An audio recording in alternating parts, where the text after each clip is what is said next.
చేనేత్ మండలంలో కాంగ్రెస్ నాయకులు కంది శ్రీనివాసరెడ్డి నిర్వహించిన ప్రచార కార్యక్రమానికి ప్రజలు పెద్ద ఎత్తున తరలివచ్చారు. కాంగ్రెస్ లో చేరిన తర్వాత తొలిసారి ఆదిలాబాద్ వెళ్లిన కంది శ్రీనివాసరెడ్డి జయనేత్ లక్ష్మీ నరసింహస్వామి వారిని దర్శించుకున్నారు. అనంతరం పార్టీ కార్యకర్తలు అభిమానులతో కలిసి ర్యాలీ నిర్వహించారు. స్థానికులతో మమేకమయ్యారు. ఆదిలాబాద్ పాలకుల వైఫల్యాలను వారికి వివరించారు.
ఎమ్మెల్యే జోగురామన్న దాదాపు 15 ఏళ్లుగా ప్రజలను మోసం చేస్తున్నారని, ఇచ్చిన ఏ ఒక్క హామీని నెరవేర్చలేదని కంది శ్రీనివాసరెడ్డి అన్నారు. పేదలకు డబుల్ బెడ్రూమ్ ఇల్లు ఇవ్వలేదని, దళితులకు 3 ఎకరాల భూమి ఇస్తామని చెప్పి మర్చిపోయారని, బూటకపు హామీలతో అధికారంలోకి వచ్చి ప్రజలను దోచుకుంటున్నారని మండిపడ్డారు. విద్యార్థులకు స్కాలర్షిప్లు ఇవ్వలేదని, పోడు భూములకు పట్టాలు ఇవ్వలేదని అన్నారు. అర్హులకు దళిత బంధు ఇవ్వలేదని, దళిత బంధులో కమిషన్ల పేరిట లక్షల రూపాయలు వెనకేసుకున్నారని తెలిపారు.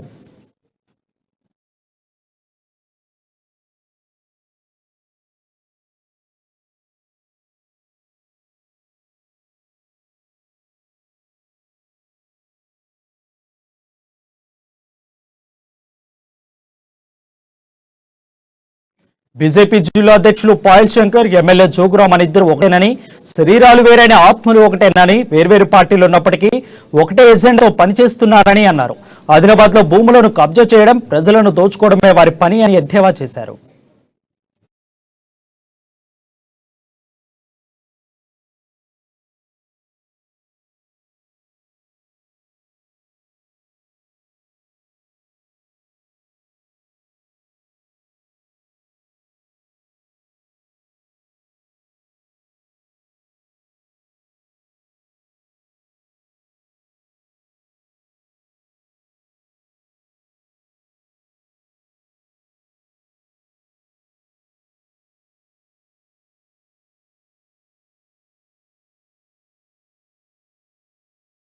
తను రాకముందు జోగు రామన్నను ప్రశ్నించేవారు లేక ఇష్టారాజ్యంగా నడిచిందని, ఇప్పుడు ఎమ్మెల్యేలను ప్రశ్నిస్తుంటే ఓర్చుకోలేకపోతున్నారని అన్నారు.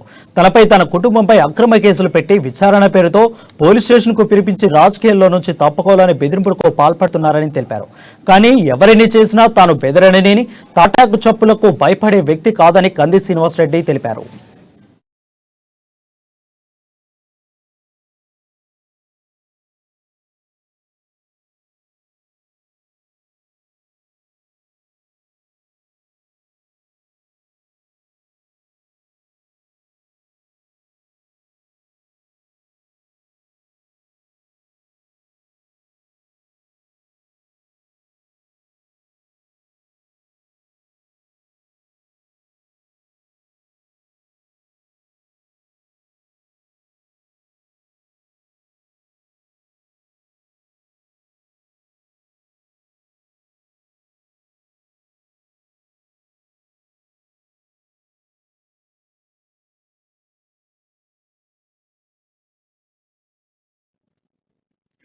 ఆదిలాబాద్ అభివృద్ధి, ప్రజల సంక్షేమాన్ని గాలికి వదిలేసిన ఎమ్మెల్యే జోగురామన్నను వచ్చే ఎన్నికల్లో ఓడించాలని పిలుపునిచ్చారు.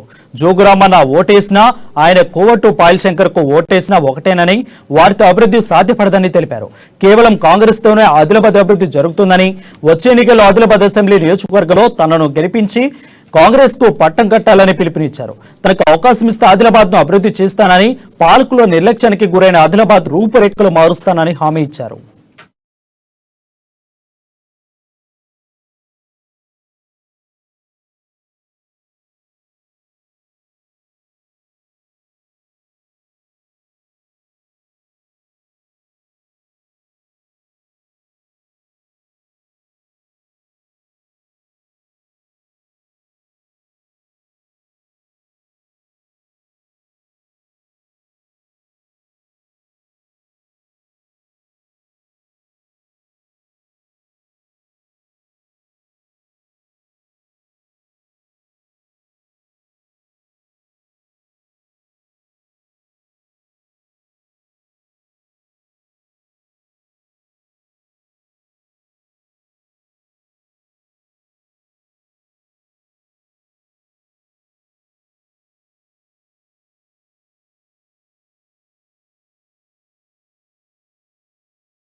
హైదరాబాద్ లో జరిగిన బహిరంగ సభలో ప్రియాంక గాంధీ సమక్షంలో కాంగ్రెస్ పార్టీలో చేరిన ప్రజా నాయకుడు కంది శ్రీనివాసరెడ్డి తొలిసారిగా ఆదిలాబాద్ జిల్లాకి వెళ్లారు.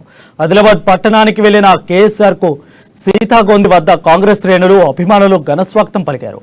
భారీ క్యాన్వాయ్తో కంది శ్రీనివాసరెడ్డి ఆదిలాబాద్ కు చేరుకున్నారు.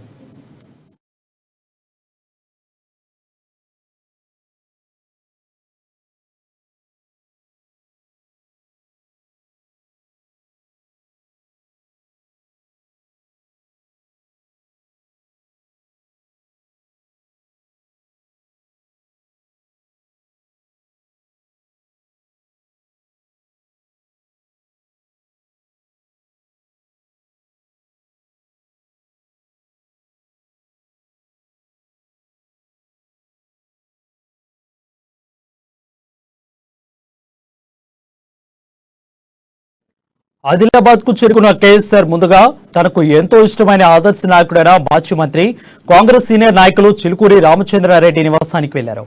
ఆయన ఆశీర్వాదం తీసుకున్నారు. ఈ సందర్భంగా కంది శ్రీనివాసరెడ్డికి సిఆర్ఆర్ పార్టీ కండువా కప్పారు. సిఆర్ఆర్ ను కంది సీనన్న సేలవతో సత్కరించారు.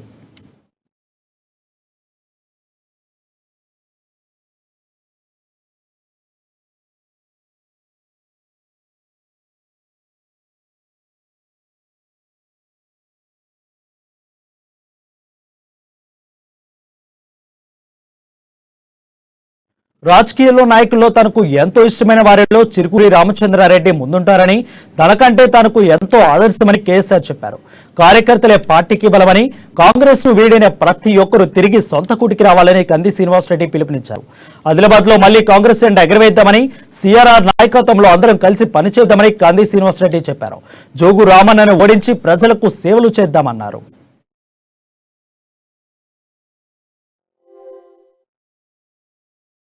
భయంకరమైనటువంటి అవినీతి అక్రమాలు చేస్తున్నటువంటి జోగు రామన్న గారిని, జోగు రామన్న పాలనకు చరమగీతం పాడుతాం. జోగు రామన్న గారు, పాయల్ శంకర్ గారు కలిసి వారి ఆత్మ ఒకటే, శరీరాలు వేరు. జోగు రామన్న గారు, పాయల్ శంకర్ గారు కలిసి కబ్జాలు చేస్తారు, కలిసి డ్రామాలు ఆడతారు.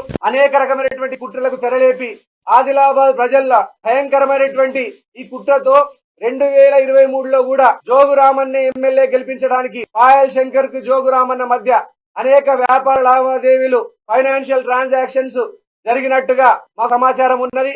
ఆధారాలన్నీ మా దగ్గర ఉన్నాయి. సరైన సందర్భంలో ఆ ఆధారాన్ని మేము బయటపెడతాం. ఖచ్చితంగా పాయల్ శంకర్ జోగు రామన్న తొత్తుగా, కోవర్టుగా మారి ఆదిలాబాద్ లో ప్రజలు తెలుసుకోవాలని పోరాటం చేస్తుంది. జోగు రామన్నకు వ్యతిరేకంగా, జోగు రామన్న వైపా, జోగు రామన్నకు వ్యతిరేకంగా, ఇది ఒక్కడే తెలుసుకోవాలి ఆదిలాబాద్ ప్రజలు.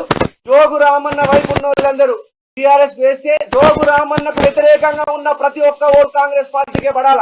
కాంగ్రెస్ పార్టీ ప్రతి కార్యకర్త దీని ప్రతి నియోజకవర్గంలో, ప్రతి గ్రామ స్థాయి, బూత్ స్థాయి, వార్డు స్థాయి వరకు తీసుకెళ్లి జోగు రామన్నకు వ్యతిరేకమైనటువంటి anti government vote, anti Jogu Ramanna vote అంతా కూడా ఖచ్చితంగా కాంగ్రెస్ పార్టీ తీసుకుంటది.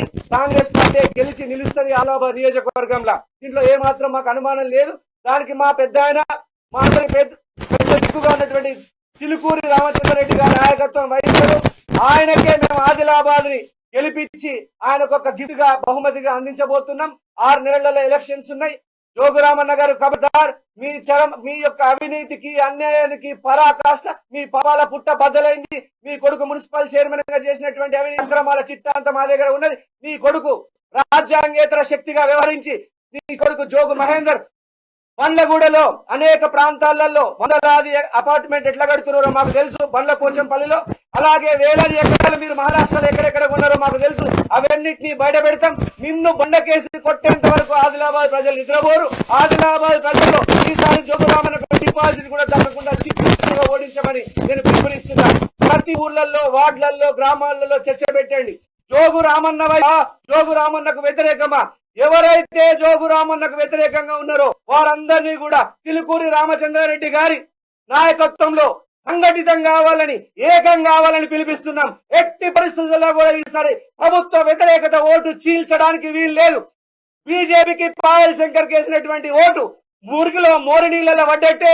ఎవరైనా కూడా పాయల్ శంకర్ అంటే జోగు రామన్న మనిషే. పాయల్ శంకర్ అంటే కాంగ్రెస్ పార్టీ ఒక్కటే జోగు రామన్న మీద పోరాడేటువంటి ఏకైక శక్తి. పాయల్ శంకర్ జోగు రామన్న యొక్క కోవర్టు. 3 ఎలక్షన్ లో కూడా జోగు రామన్నకు సహకరించి ఆయన రుణం తీర్చుకున్నాడు. పాయల్ శంకర్ యొక్క ఏకైక లక్ష్యం జోగు రామన్న కళ్ళల్లో ఆనందం చూడడం. ఆ జోగు రామన్న కొడుకుని మున్సిపల్ చైర్మన్ గా ఎన్నిక చేయడానికి అన్ని మున్సిపాలిటీల్లో డమ్మీ అభ్యర్థులు నిలబెట్టి జోగు రామన్న కొడుకుని మున్సిపల్ చైర్మన్ చేసి జోగు రామన్న రుణం తీర్చుకున్నాడు. ఎమ్మెల్సీ ఎలక్షన్లలో 2 కోట్ల రూపాయల చేతులు మారినట్టు బలమైనటువంటి ఆధారాలు పాయల్ శంకర్ నిజం కాదని చెప్పగలుగుతాడా? జగన్నాథ్ లక్ష్మీనారాయణ స్వామి టెంపుల్ దగ్గర తడి బట్టల మీద ప్రమాణం చేసి చెప్పగలుగుతాడా పాయల్ శంకర్ 2 కోట్ల రూపాయలు తీసుకోలేదని? జోగు రామన్న పెట్టినటువంటి కోవర్తే పాయల్ శంకర్. జోగు రామన్న పెంచి పోషిస్తున్నటువంటి వ్యక్తే పాయల్ శంకర్. కాబట్టి ప్రభుత్వ వ్యతిరేకత ఓటంతా కూడా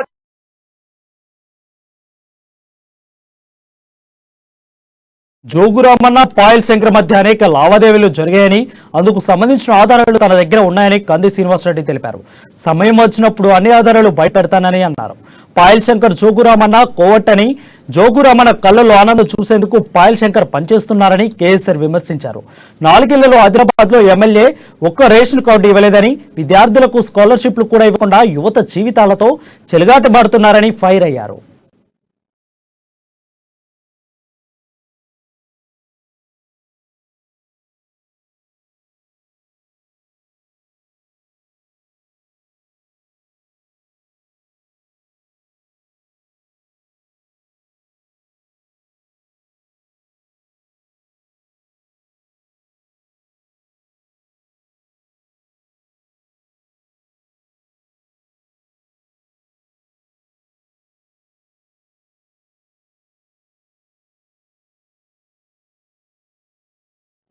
గతంలో పేదల కోసం కాంగ్రెస్ పార్టీ అనేక పనులు చేసిందని చిలుకూరి రామచంద్రారెడ్డి చెప్పారు. కర్ణాటకలో కాంగ్రెస్ విజయంతో పార్టీ కార్యకర్తలు కొత్త ఉత్సాహం పెరిగిందన్నారు. తెలంగాణలో అధికారం లక్ష్యంగా నాయకులంతా కలిసికట్టుగా పనిచేయాలని సిఆర్ఆర్ పిలుపునిచ్చారు. కలిసి పనిచేస్తే కాంగ్రెస్ పార్టీ అధికారంలోకి రావడం ఖాయమన్నారు చిలుకూరి రామచంద్రారెడ్డి. బలం వచ్చింది. ఏ విధంగా తెలంగాణలో కూడా మనం కాంగ్రెస్ పార్టీ తీసుకురావాలి. ఎందుకు వచ్చింది? కష్టం ఉన్న రాష్ట్రంలో రేవంత్ రెడ్డి గారు ప్రకటించారు, కర్ణాటక గెలిస్తే తెలంగాణ గెలిచి అని చెప్పడం జరిగింది. కాబట్టి మీరందరూ ఉత్సాహంతో ఉన్నారు కాబట్టి, మీ అందరినీ ప్రోత్సహించే బాధ్యత మా అందరినీ ఉన్నారు కాబట్టి మేము తప్పనిసరి మిమ్మల్ని ప్రోత్సహించి ఆడవన్ముఖులు చేసే కార్యక్రమం. అయితే ఈనాడు సాధారణంగా మనం ఆలోచించేది భూమి అనేది ఎప్పటి నుంచి వస్తున్నాం? 1952 నుంచి భూములు పంచే కార్యక్రమం పెట్టాం. ఏమి అసైన్మెంట్ భూములు అని చెప్పి దాని తర్వాత అసైన్మెంట్ తర్వాత ఇంకా చట్టంలో మార్పులు తీసుకొచ్చి టెనెన్సీ యాక్ట్ తీసుకొచ్చారు. లాగందరి చట్టం అంటారు మన తెలుగులో, టెనెన్సీ చట్టం తీసుకొచ్చారు. దాని తర్వాత భూమి హక్కు ఎవరైతే అడవిలో భూమి కొట్టుకున్నారో 1960 కన్నా ముందు వారికి పట్టాలు ఇచ్చే కార్యక్రమం. అది చూస్తే భూమి గురించి తర్వాత సీలింగ్ గురించి ల్యాండ్ సీలింగ్ కూడా తీసుకొచ్చే కార్యక్రమం. ఈ విధంగా భూములు పంచే కార్యక్రమం ఓన్లీ కాంగ్రెస్ పార్టీ. ఈనాడు 3 ఎకరాలు కొనిస్తానని ప్రతి అర్జునుడికి గిరిజనుడికి కొనిస్తానని చెప్పి వాగ్దానం చేసి ఒక్కడికి కొనియదు. ఒక్క కొనిచ్చిన భూమికి ఎటువంటి అంటే మీరు మిత్రులందరికీ నేను మనవి చేస్తున్న, ముఖ్యంగా టీవీ ప్రెస్ మిత్రులకు మనవి చేసేదంటే, మీరు ఒకసారి మా ఎంబడి వస్తే మీరు తీసుకుపోయి ఆ గుట్టలు రాళ్ళు రప్పలు అటువంటి భూములు కొనిచ్చే కార్యక్రమం చేశారు. డబ్బులు లంచం తీసుకొని ఎకరానికి 30,000 50,000 రూపాయలు లంచం తీసుకొని ఆ విధంగా కొనిచ్చిన కార్యక్రమం. ప్రోత్సాహం వచ్చింది, ఒక బలం వచ్చింది. ఏ విధంగా తెలంగాణలో కూడా మనం కాంగ్రెస్ పార్టీ తీసుకురావాలి. ఎందుకు వచ్చింది? కష్టం ఉన్న రాష్ట్రంలో రేవంత్ రెడ్డి గారు ప్రకటించారు, కర్ణాటక గెలిస్తే తెలంగాణ అని చెప్పడం జరిగింది. కాబట్టి మీరందరూ ఉత్సాహంతో ఉన్నారు కాబట్టి, మీ అందరినీ ప్రోత్సహించే బాధ్యత మా అందరినీ ఉన్నారు కాబట్టి మేము తప్పనిసరి మిమ్మల్ని ప్రోత్సహించి ఆడివన్ముఖులు చేసే కార్యక్రమం ఇది. అయితే ఈనాడు సాధారణంగా మనం ఆలోచించేది భూమి అనేది ఎప్పటి నుంచి వస్తున్నాం 1952 నుంచి భూములు పంచే కార్యక్రమం పెట్టాం. ఏమి అసైన్మెంట్ భూములు అంటే దాని తర్వాత అసైన్మెంట్ తర్వాత ఇంకా చట్టంలో మార్పులు తీసుకొచ్చి టెనెన్సీ యాక్ట్ తీసుకొచ్చారు.